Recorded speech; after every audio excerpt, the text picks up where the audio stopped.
आज का हमारा टॉपिक है द्रव्यमान प्रतिशत या फिर बोलते हैं प्रतिशत संगठन, या फिर अपना दूसरा टॉपिक है अपना मूलानुपाती सूत्र, तीसरा टॉपिक है अणु सूत्र।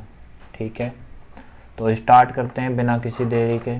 पहला जो अपना टॉपिक है प्रतिशत संगठन, या फिर इसको क्या बोलते हैं द्रव्यमान प्रतिशत। ठीक है, तो प्रतिशत संगठन या फिर द्रव्यमान प्रतिशत क्या होता है, तो इसको समझने के लिए मैं तुमको एक एग्जांपल देता हूँ।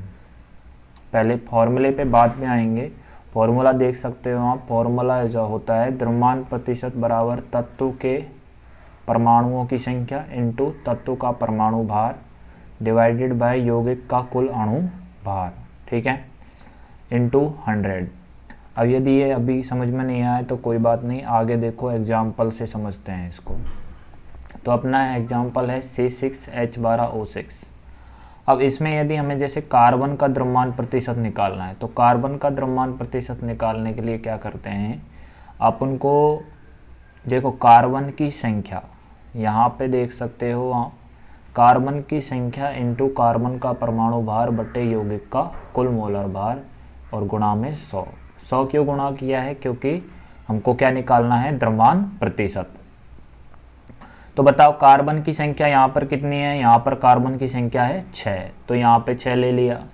बताओ मुझे बताओ कार्बन का द्रव्यमान प्रतिशत निकाल रहे हैं, तो कार्बन का परमाणु भार से गुणा करना पड़ेगा। तो कार्बन का परमाणु भार कितना है 12 डिवाइडेड बाय यौगिक का कुल भार। यौगिक का कुल भार देखो, यौगिक का कुल भार यहाँ पे मैंने कैलकुलेट किया है और वो कितना होता है, देखो 6 कार्बन है इसमें, तो मतलब इधर 6 कार्बन है, तो मतलब 6 कार्बन की संख्या 6। एक कार्बन का परमाणु भार होता है कितना 12, तो 6 इंटू 12 प्लस 12 क्या है हाइड्रोजन, एक जो होता है क्या होता है हाइड्रोजन का परमाणु भार होता है, प्लस 6 क्या हो गए ऑक्सीजन की संख्या, और 16 क्या होता है ऑक्सीजन परमाणु का भार।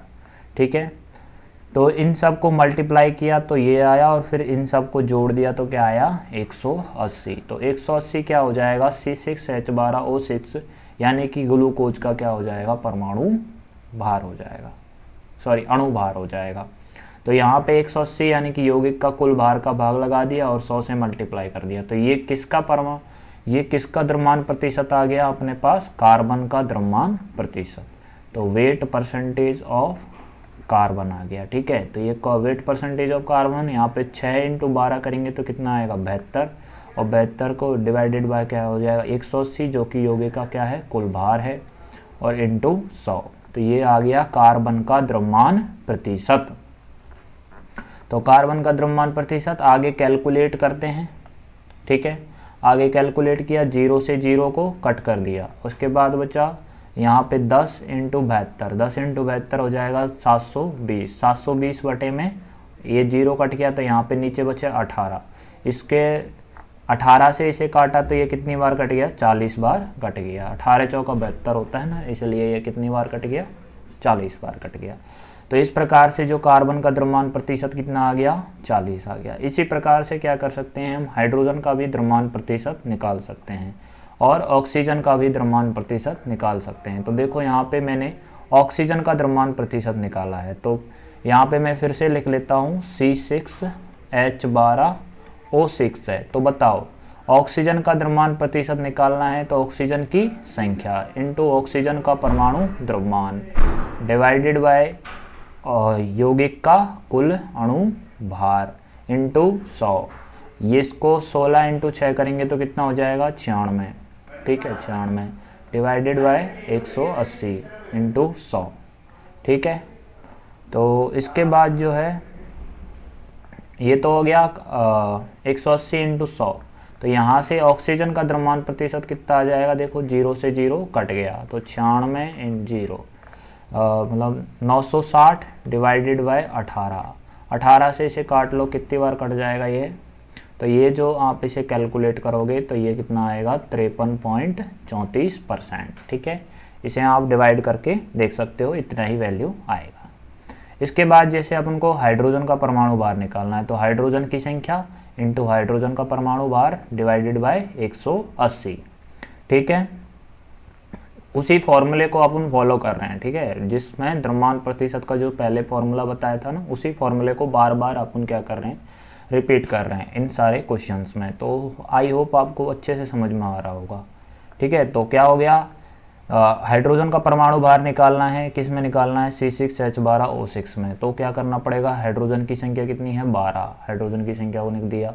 फिर हाइड्रोजन का परमाणु भार कितना है 1, तो 1 लिख दिया, डिवाइडेड बाय 180, यौगिक का कुल भार कितना है निकाला 180 निकाला, ठीक है, इंटू 100, ठीक है। 100 तो लिखते ही हैं क्योंकि प्रतिशत करना है, तो यहाँ पे आ जाएगा 12/180 इंटू 100, 0 से 0 कट गया तो ऊपर बचा 120/18, इसे काटोगे तो तुम ये कितनी बार कट जाएगा 6.66 टाइम, क्या कट जाएगा ये 18 का 120 में भाग चला जाएगा, ठीक है। आगे चलते हैं। तो यहाँ तक आपको हाइड्रोजन का परमाणु द्रव्यमान निकाल लिया तुमने, हाइड्रोजन का द्रव्यमान प्रतिशत निकाल लिया और ये ऑक्सीजन का द्रव्यमान प्रतिशत निकाल लिया। इसी प्रकार से आपको मैं एक क्वेश्चन दे देता हूँ, आप क्या करना है, आपको एक सवाल है यहाँ पे CO2 में आपको कार्बन और ऑक्सीजन का द्रव्यमान प्रतिशत बताना है, तो वो कमेंट में बता देना आप सॉल्व करके, ठीक है। आगे चलते हैं और मूलानुपाती सूत्र, अब क्या पढ़ेंगे, मूलानुपाती सूत्र। देखो द्रव्यमान प्रतिशत इसीलिए पढ़ाया है क्योंकि हम मूलानुपाती सूत्र में द्रव्यमान प्रतिशत का उपयोग करेंगे, और मूलानुपाती सूत्र ही एक ऐसा टॉपिक है जो इसमें बहुत ज़्यादा इम्पोर्टेंट है, और ये नीट और IIT दोनों के लिए बहुत ज़्यादा इम्पोर्टेंट है, क्योंकि इसे करने से आपको ये आ जाएगा कि यदि भार प्रतिशत दिया हो तो उससे अणुसूत्र कैसे ज्ञात करते हैं, ठीक है। तो मूलानुपाती सूत्र आ गया तो मतलब अणुसूत्र भी आ जाएगा, वो कैसे आएगा मैं आगे बताऊंगा, ठीक है। तो सबसे पहले इसकी परिभाषा देख लो, इसमें कुछ खास है नहीं है, किसी यौगिक में उपस्थित तत्वों के परमाणुओं की संख्या का सबसे सरलतम पूर्णांक रूप में को व्यक्त करता है। मतलब एक ऐसा सूत्र जो कि यौगिक में उपस्थित जो तत्व हैं, मतलब कोई यौगिक है जैसे CO2 है, उसमें कौन कौन से तत्व हैं, कार्बन और ऑक्सीजन, उसमें जो उपस्थित जो उनकी परमाणु की संख्या है उसमें जो सरलतम अनुपात को क्या करता है, सबसे सरलतम अनुपात को प्रदर्शित करता है कौन, मूलानुपाती सूत्र, ठीक है। बात समझ में नहीं आई होगी तो कोई बात नहीं, मुझे पता है, आगे समझते हैं। देखो अभी यहाँ पे बहुत अच्छे से समझ में आ जाएगी कि माना कि कोई यौगिक है, उसमें 3 तत्व हैं A, B, C, ठीक है, जिसमें जो होता है A का द्रव्यमान प्रतिशत आपको X दिया होगा, B का द्रव्यमान प्रतिशत Y दिया होगा और C का द्रव्यमान प्रतिशत Z दिया होगा। यहाँ पे लिखा भी है मैंने ये भार प्रतिशत, द्रव्यमान प्रतिशत बोलो, भार प्रतिशत बोलो या फिर प्रतिशत संगठन बोलो, तीनों का मतलब एक ही है, वेट परसेंट, ठीक है। तो 3 तत्व हैं A, B, C और उनका द्रव्यमान प्रतिशत उस यौगिक में कितना है, X, Y, Z है, ठीक है। तो आपको यदि मूलानुपाती सूत्र ज्ञात करना है, तो क्या करना पड़ेगा, सबसे पहले आपको ये जो द्रव्यमान प्रतिशत X, Y, Z जो दिए हैं उसमें क्या लगाना पड़ेगा, भाग लगाना पड़ेगा A के परमाणु भार, A के द्रव्यमान प्रतिशत में तो A का परमाणु भार का भाग लगाना है, B के द्रव्यमान प्रतिशत में B के परमाणु भार का भाग लगाना है, C के प्रतिशत में C के परमाणु भार का भाग लगाना है, ठीक है। एक बार फिर से मैं कह रहा हूँ, देखो सुन लो, यहाँ पे मैंने लिखा भी है A, B, C, small a, small b, small c परमाणु भार हैं किसके, A, B, C के, capital A, capital B, capital C, ठीक है। एक बार फिर से सुन लो कि यदि समझ में नहीं आया तो मैं कह रहा हूँ कि कैपिटल A का जो परमाणु जो भार है उसका भाग लगाना है किसमें, इसके द्रव्यमान प्रतिशत में। जैसे A का द्रव्यमान प्रतिशत कितना दिया है X, तो इस X में भाग लगाना है किसका, A के परमाणु भार का, और A का परमाणु भार कितना माना है आपने, स्मॉल a, ठीक है। अब B का परमाणु भार कितना है, स्मॉल b, इस स्मॉल b का भाग लगाना है किसमें, B के द्रव्यमान प्रतिशत किसमें, Y में भाग लगाना है, ठीक है। सी का द्रव्यमान प्रतिशत कितना है, जेड, तो जेड में भाग लगाना है किसका, स्मॉल सी का। स्मॉल सी क्या है, कैपिटल सी जो तत्व है अपना उसके का है परमाणु भार है उसका, ठीक है। तो मतलब क्या है इसका, तो पहले स्टेप में सीधी सी बात है परमाणु भारों का भाग लगाना है किसमें, द्रव्यमान प्रतिशत में, ठीक है। परमाणु भारों का भाग लगाना है किसमें, द्रव्यमान प्रतिशत में, ठीक है। तो इससे क्या मिला आपको, P मिला, Q मिला, R मिला, ठीक हो। यहाँ पे देख लो small B small C small, मैंने यहाँ पे लिखा है स्मॉल बी स्मॉल सी और स्मॉल बी से भाग देने पर प्राप्त परिणाम जो है पी क्यू आर है, ठीक है। तो मतलब भाग दिया ना तुमने स्मॉल ए स्मॉल बी स्मॉल सी से, तो आपको क्या परिणाम प्राप्त हुए, पी क्यू आर प्राप्त हुए। मतलब एक्स बाई ए को, जैसे कि मतलब जैसे अपन 4 में 2 का भाग लगाते तो क्या परिणाम प्राप्त होता है, 2, तो ऐसे ही है। तो ये तो अपना x हो गया, ये अपना a हो गया, ठीक है। तो ऐसे जब जैसे 2 प्राप्त होता है ना, तो वही मैंने यहाँ पे लिख दिया है कि x बाई ए मान लो किसके बराबर है अपना, किसके बराबर है, p के बराबर। ऐसे ही x बाई बी किसके बराबर है, q के बराबर आया। जेड बाई सी किसके बराबर आया, r के बराबर आया, ठीक है। आगे चलते हैं। तो अब इसके बाद जो होता है दूसरा स्टेप आता है अपना। तो दूसरे स्टेप में क्या करते हैं अपन, जो पी क्यू आर आया है उनमें से देखते हैं कि सबसे छोटी संख्या कौन सी है। क्या देखते हैं दूसरे स्टेप में कि सबसे छोटी संख्या कौन सी है। तो मैंने माना कि जो P जो है वो सबसे छोटी संख्या है, मान लिया मैंने पी क्यू आर में से सबसे छोटी संख्या कौन सी है, P है। तो मुझे उसी ही P जो सबसे छोटी संख्या जो है उसी का क्या लगाना पड़ेगा, सब में भाग लगाना पड़ेगा। तो वही मैंने किया है, देखो P में P का भाग लगाया, Q में भी P का भाग लगाया, R में भी P का भाग लगाया, ठीक है। तो P का भाग क्यों लगाया है, क्योंकि P क्या है, सबसे छोटी संख्या है। और ऐसा ही करना होता है स्टेप 2 में, आपको स्मॉल सबसे छोटी संख्या का भाग लगाना होता है, ठीक है। तो माना पी क्यू आर में से स्मॉल P जो है सबसे छोटी संख्या है, सबसे छोटा है, ठीक है। तो मैंने क्या कर दिया, P का भाग लगा दिया, ठीक है, इस फॉर्म में। तो भाग लगाने के बाद मेरे को क्या प्राप्त हुआ, UVW। अब UVW जो अनुपात आएगा ना, UVW जो अनुपात आएगा वो एक क्या होगा, सरल अनुपात होगा। कैसा होगा, सरल अनुपात होगा, सरल अनुपात होगा। और इसी अनुपात में इसी अनुपात में A, B और C मूलानुपाती सूत्र में अवेलेबल होंगे। देखो फिर मैंने डायरेक्ट मूलानुपाती सूत्र लिखा है, A की संख्या कितनी होगी, U के बराबर, और B की संख्या कितनी होगी, V के बराबर, और C की संख्या कितनी होगी, W के बराबर होगी। आई होप आपको कुछ आइडिया लग गया होगा। तो पहले स्टेप में कुछ नहीं करना, परमाणु भार का भाग लगाना। दूसरे स्टेप में क्या करना है, जो संख्या आई है उनमें सबसे जो छोटी संख्या है उसका क्या लगाना है, भाग लगाना है। आई बात समझ में। तो जो सबसे छोटी संख्या है उसका क्या लगाना है, भाग लगाना है। उसके भाग लगाने के बाद, सबसे छोटी संख्या से भाग लगाने के बाद जो संख्या आएंगी, जो अनुपात जो आएगा, उसी अनुपात में अपने यौगिक में तत्व अवेलेबल होंगे, ठीक है। जैसा कि मैंने यहाँ पे लिखा है, जैसे अपने तत्व कौन से थे, A, B और C, तो इनकी संख्या क्या होगी, UVW, ठीक है। मैंने यही बात यहाँ पे लिखी है, PQR में सबसे छोटी संख्या P का भाग देने पर क्रम से UVW प्राप्त होते हैं, ठीक है। वही बात हो गई यहाँ पे, जैसे अपन कहे हैं 5 को 10 से डिवाइड करें तो अपन को 1/2 प्राप्त होता है।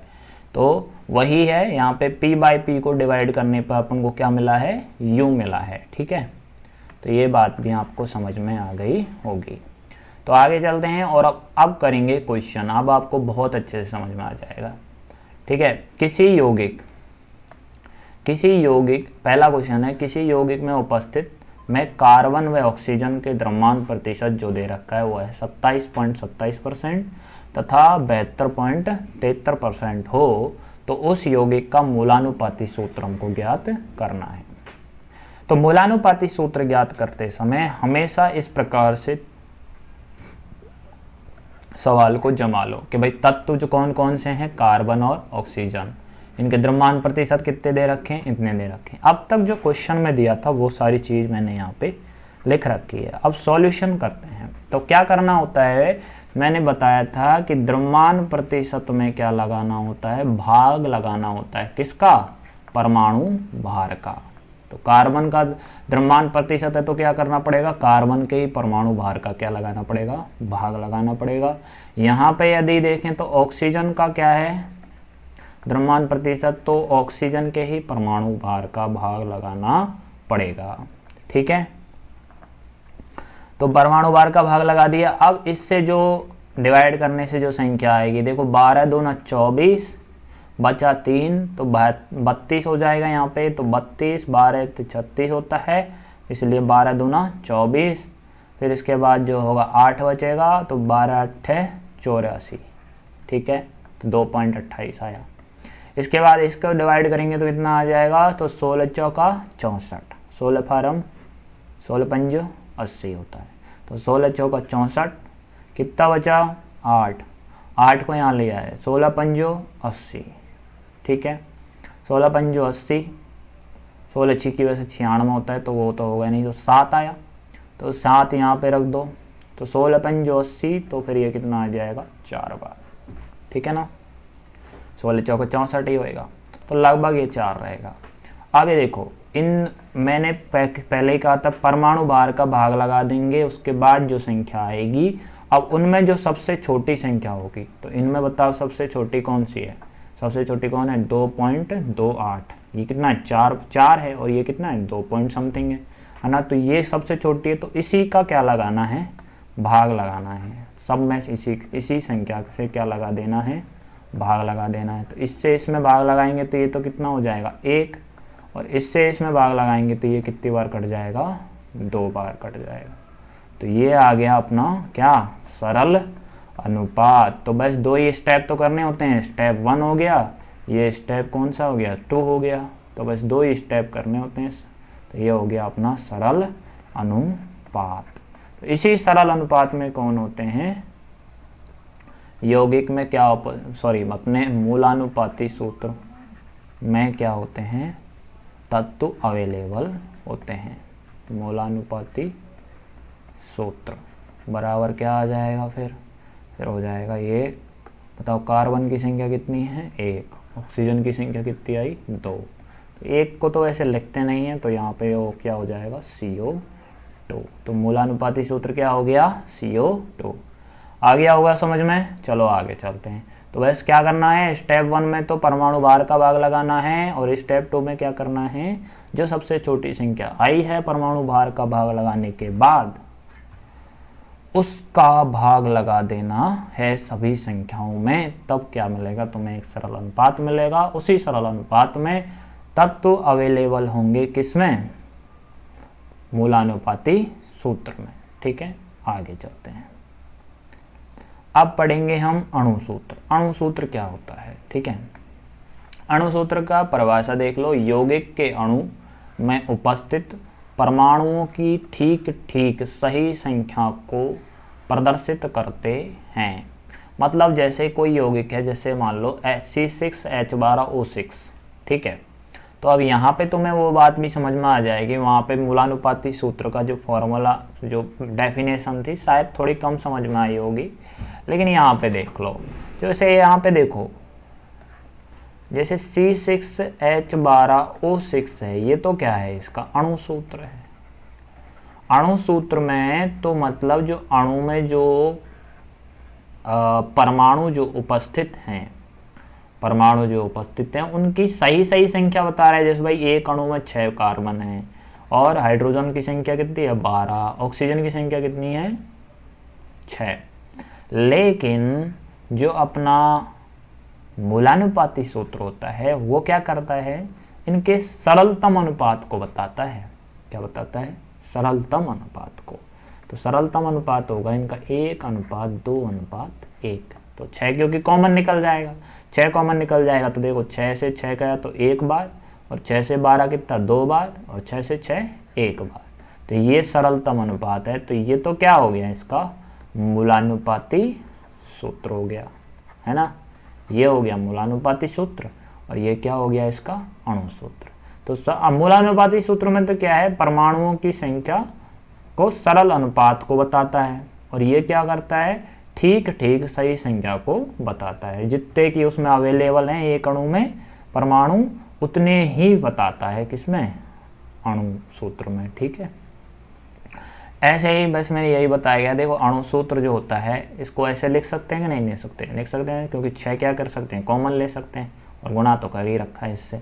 तो यहाँ पे ये तो क्या हो जाएगा, अणु सूत्र, और ये अंदर क्या हो जाएगा, मूलानुपाती सूत्र इंटू n एक फैक्टर हो जाएगा। ठीक है, तो n बराबर क्या हो जाएगा, देखो मूलानुपाती सूत्र को नीचे ले जा सकते हैं, तो नीचे ले जाएंगे तो अणु सूत्र बटे में क्या हो जाएगा, मूलानुपाती सूत्र।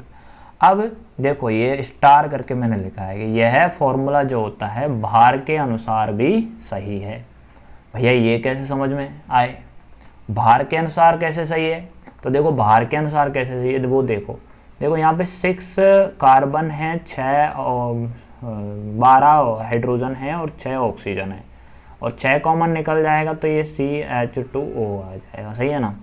तो बताओ इसका भार बताओ कितना हो गया, तो ये अपन ने इसका पहले कैलकुलेट किया था, ये होता है 180 इंटू 6 इंटू इसका निकालो कितना हो गया, 12 + 2 + 16, तो कितना हो जाएगा, वो कितना हो जाएगा जल्दी बताओ भाई, 30 हो गया।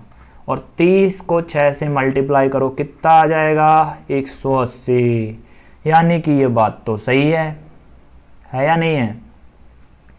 तो ये बात सही है कि भाई भार के अनुसार भी ये फॉर्मूला सही है। यदि भार लेवें तो इधर का जो भार आ रहा है, ये वाला जो भार है, ये वाले भार के क्या है, बराबर है। तो मतलब ये फॉर्मूला भार के लिए भी सही होता है। तो इसीलिए हमने डायरेक्टली सेकंड वाला स्टेप लिख दिया है, कौन सा वाला, n बराबर अणुभार बटे में, n बराबर अणुभार बटे में मूलानुपाती सूत्र भार। ठीक है, तो यहाँ पे चाहो तो इसे मूलानुपाती सूत्र भार को उधर ले जाओ, तो उससे तुम्हें बिल्कुल भी कोई प्रॉब्लम नहीं है उसमें ना, पक्षांतरित करके। तो आगे चलते हैं और एक क्वेश्चन करते हैं, और मूलानुपाती सूत्र और अणु सूत्र दोनों को निकालेंगे इसमें। तो कि यह क्या दिया है क्वेश्चन में, किसी यौगिक में नाइट्रोजन और ऑक्सीजन के द्रव्यमान प्रतिशत दे रखे हैं 30.43% तथा 69.57% हैं। तो यौगिक का मूलानुपाती सूत्र और अणु सूत्र ज्ञात करो। ज्ञात करना है, दिया है कि यौगिक का अणुभार कितना है, 90 ग्राम पर मोल है। ठीक है भैया, कैसे करेंगे, तो सबसे पहले तो अपना काम है भाई मूलानुपात, यदि तत्व दे रखा है और द्रव्यमान प्रतिशत दे रखा है तो अपना क्या कर लेते हैं, सीधा सीधा चलते हैं, मूलानुपाती सूत्र ज्ञात कर लेते हैं। तो भैया वो कोई प्रॉब्लम नहीं है। मूलानुपाती सूत्र ज्ञात करने के लिए क्या करना होता है, परमाणु भार का भाग लगाना होता है। तो परमाणु भार का भाग लगाएंगे बिना किसी देरी के। तो बताओ 14 का इसमें भाग लगाए तो कितना आया, 14 का भाग लगाया तो कितना आएगा, 14 का भाग लगाएंगे भाई 2 बार चला जाएगा, 14 दूना 28, 2 बचेगा, 14 एकम 14, 24 में से 14 गया तो कितना आया 10, 103, और 103 लगभग कितनी बार चला जाएगा बताओ, 14 अट्ठे 14 अट्ठे कितना होता है, 126, 14 अट्ठे 117, और देखो 14 इंटू 7 कर लो, क्या बचेगा, 7 चौको 28, और 7 एकम 7 और 2 9, 98 होता है ना, तो मतलब 103 ही तो हो रहा है, तो यानी कि 7 बार चला जाएगा।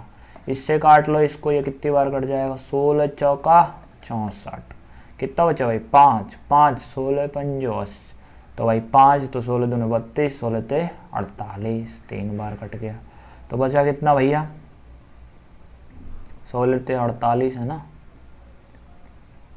55 में से 48 गया तो कितना बचा 777, 16 चौका 64, सही है।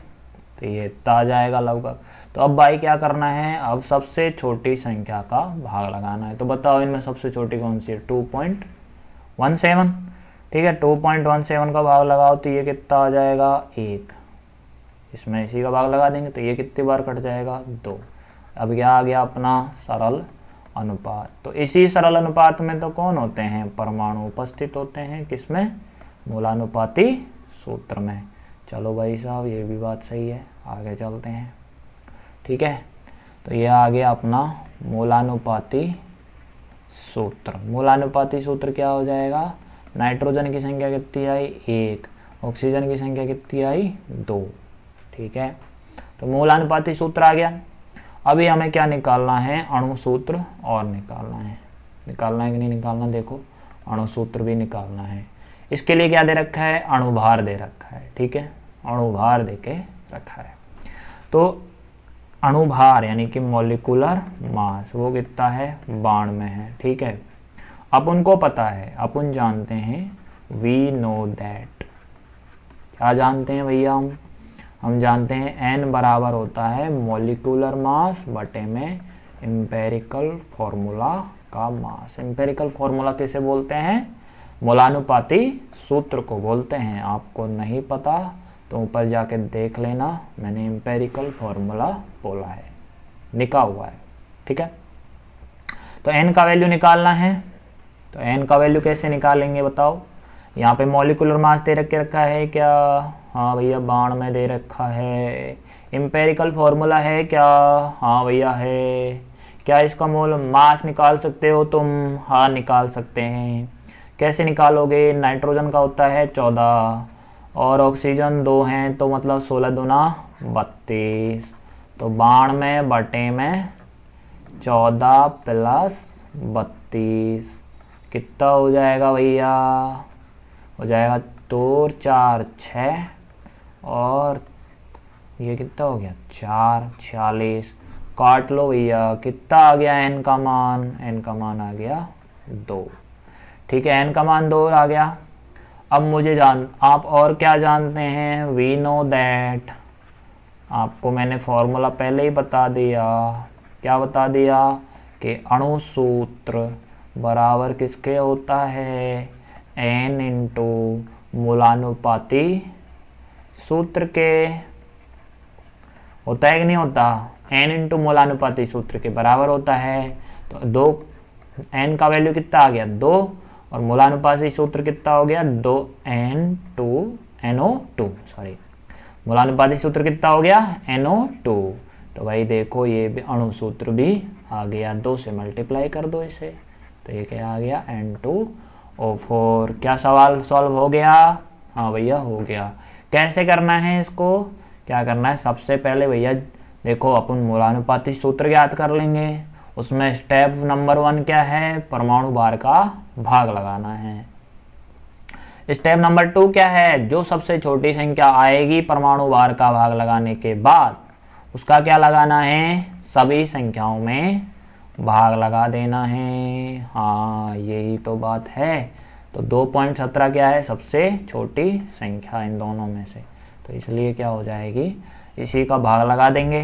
तो भाग लगाने के बाद जो आएगा सरल अनुपात आएगा और मूलानुपाती सूत्र ज्ञात करेंगे। इसके बाद n का फॉर्मूला हमें मास के फॉर्म में भी पता है और सूत्र के फॉर्म में भी पता है, और इस प्रकार से हम इस सवाल को सॉल्व कर देंगे और अपनी मंजिल को प्राप्त कर लेंगे। ठीक है, अब आगे चलते हैं। तो क्या मूलानुपाती सूत्र के सवाल हो रहे हैं, हाँ हो रहे हैं। ठीक है, तो चलो इसमें बताओ क्या निकालना है। यदि किसी यौगिक में कार्बन, हाइड्रोजन व ऑक्सीजन का द्रव्यमान प्रतिशत दे के रखा है। अब यहाँ पे 3 परमाणु दे रखे हैं, यानी कि 3 तत्व दे रखे हैं। ठीक है, परमाणु तो छोड़ो, परमाणु तो मतलब देखो ये लो, मतलब देखो N3, तो परमाणु तो यहाँ पर भी 3 है, लेकिन तत्व कितना है, केवल 1। तो यहाँ पे तत्व और परमाणु में संबंध अंतर यदि तुम्हें और अच्छे से जानना है तो आप मेरी पहली वीडियो जाके देखिए, वीडियो नंबर 1, वहाँ पे मैंने और अच्छे से समझाया है कि तत्व और परमाणु में क्या अंतर होता है। फिलहाल के लिए समझ लो कि N3, इसमें परमाणु तो कितने हैं 3, लेकिन तत्व कितना है, केवल 1। ठीक है, तो यहाँ पे कितने दिए हैं, 3 तत्व दिए हैं, कार्बन, हाइड्रोजन, ऑक्सीजन का द्रव्यमान प्रतिशत क्रम से क्या दे रखा है, 40%, 6.66% एंड 53.4 34% है। तो उस यौगिक का क्या निकालना है हमको, मूलानुपाती सूत्र। मूलानुपाती सूत्र निकालना है और अणु सूत्र ज्ञात करना है। क्या दिया है भैया, मोलर भार दे के रखा है, अणु भार दे रखा है। तो मतलब ये तो पुराने जैसा ही सवाल हो गया है। तो सीधा सीधा करेंगे, क्या करेंगे भैया, सबसे पहले मूलानुपाती सूत्र ज्ञात करेंगे। मूलानुपाती सूत्र ज्ञात करने के लिए क्या करते हैं, सबसे पहले क्या करते हैं बताओ, स्टेप नंबर 1 में करते हैं परमाणु भार का भाग लगाते हैं। तो परमाणु भार का क्या लगा दिया, भाग लगा दिया। अब भाग लगाने के बाद अब क्या करोगे भैया, अब इन्हें थोड़ा सॉल्व कर लो हैं, इतना तो कर ही सकते हैं। 12 दूनी 24, 12 ते 36, बचेगा कितना 4। फिर से करेंगे तो 12 ते 36, 12 ते 36, और यहाँ पे 1 का भाग लगाओगे तो कितना आएगा, 6.66 ही तो आएगा भैया। 1 का भाग लगाने से क्या फर्क पड़ता है। तो इधर देखो कितना आएगा, मैंने तो याद कर रखा है 3.33 ही आएगा, तुम देख लेना अपना, ठीक है। अब मुझे बताओ इनमें सबसे छोटी संख्या कौन, इनमें सबसे छोटी संख्या कौन सी है, 3.33, तो 3.33 सबसे छोटी संख्या है। तो सबसे छोटी संख्या का भाग लगा दो, क्या फर्क पड़ता है, फर्क नहीं पड़ता भैया हैं। तो चलो 3.33 का भाग लगा दिया तो कितना आया, ये 1 बार कट गया, ये कितनी बार कट गया, 2 बार, ये कितनी बार कट गया, 1 बार कट गया। क्या सरल अनुपात आ गया, सरल अनुपात आ गया, हाँ भैया सरल अनुपात आ गया, 1:2:1। तो इसी की संख्या में क्या होंगे, अपने मूलानुपाती सूत्र में अपने तत्व अवेलेबल होंगे और उनकी परमाणु संख्या जो होगी, कार्बन की संख्या 1, हाइड्रोजन की संख्या 2, ऑक्सीजन की संख्या 1। तो क्या मूलानुपाती सूत्र आ गया, हाँ भैया मूलानुपाती सूत्र आ गया। और क्या चाहिए, अणु सूत्र चाहिए। उसके लिए क्या करते हैं, एन निकालते हैं। क्या एमएम दे रखा है, हाँ एमएम दे रखा है। कितना दे रखा भाई, 180 दे रखा है। तो 180 एमएम देने का मतलब है कि ये क्या चाहता है हमसे, मूलानुपाती सूत्र के साथ साथ अणु सूत्र भी निकलवाना चाहता है। तो एन बराबर होता है एमएम अपॉन में एम्पेरिकल फॉर्मूला मास, ठीक है।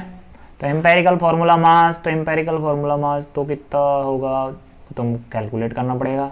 यहाँ पे ये मॉलिक्यूलर मास दे रखे रखा है, एम्पेरिकल फॉर्मूला मास कितना होगा, कार्बन का हो गया 12, हाइड्रोजन का कितना हो गया 2, ऑक्सीजन का कितना हो गया 16। भाई साहब कैलकुलेट तो कर ही सकते हो, कितना हो गया 30, 30 से इसमें भाग लगा दो कितना आ जाएगा, अरे भैया 12 और 2 14 और 14 और 16 30, ठीक है। नहीं आया समझ में तो समझ लेना अब इसको, ठीक है। ये कितनी बार कट गया, 30 से काटो इसको, 3 18, तो n का वैल्यू कितनी आ गया, 6 आ गया, ठीक है। भाग देना तो आता ही होगा आपको, तो इतना सा तो भाग खुद भी दे सकते हो, ठीक है। n का वैल्यू आ गया, अब n का वैल्यू आ गया तो हमें क्या सूत्र के फॉर्म में भी पता है क्या, हाँ भैया पहले ही तो बता दिया आपने। तो मूलानुपाती सूत्र, n का वैल्यू कितना 6, मूलानुपाती सूत्र कितना CH2O, तो इसको मल्टीप्लाई कर दो किसको, 6 को, और ये क्या आ जाएगा आपका अणु सूत्र आ जाएगा, क्या आ जाएगा अणु सूत्र आ जाएगा। तो बस हो गया सवाल। अब आपके लिए एक प्रैक्टिस क्वेश्चन दे देता हूं, ठीक है। देखो पहले क्वेश्चन है, यदि किसी यौगिक में कार्बन व ऑक्सीजन का द्रव्यमान प्रतिशत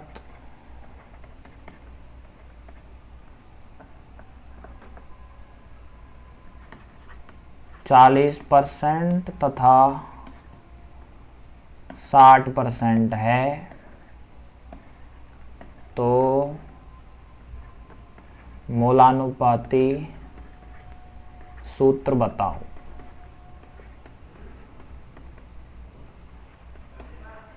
ठीक है, ये आपको कमेंट में करके बताना है कि इसका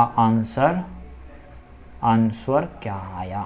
ठीक है, ओके, तो मिलते हैं अगले वीडियो में। Thank you, bye bye, Tata.